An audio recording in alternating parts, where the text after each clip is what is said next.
విజయవాడలో అనేక దేవాలయాలను పునర్నిర్మిస్తామని ప్రకటించిన ప్రభుత్వం ఆ దిశగా చర్యలకు శ్రీకారం చుట్టింది.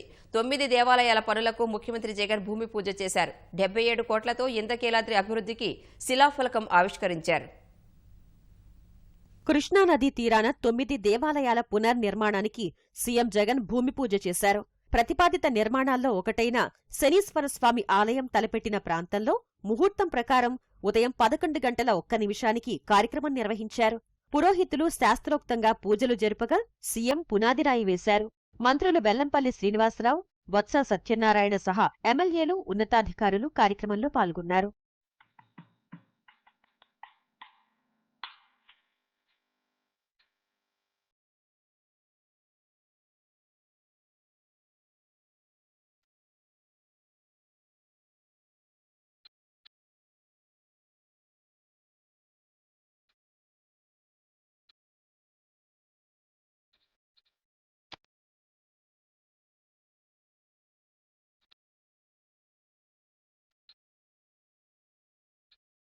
ప్రకాశం బ్యారేజీకి దిగువన పైవంతెన్ను ఆనుకుని ఉన్న ప్రాంతంలో ఆలయాలు నిర్మిస్తున్నారు.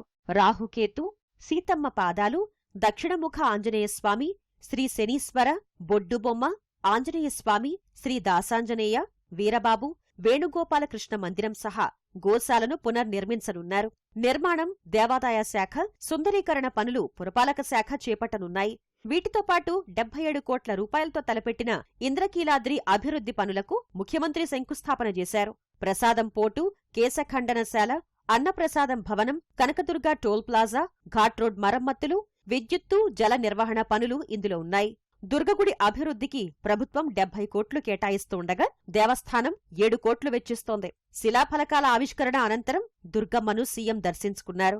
ఆలయ ఈవో సురేష్ బాబు, చైర్మన్ పైలా సోమినాయుడు స్వాగతం పలుకగా సీఎం చేతుల మీదుగా అమ్మవారికి ఆభరణాలు అందించారు.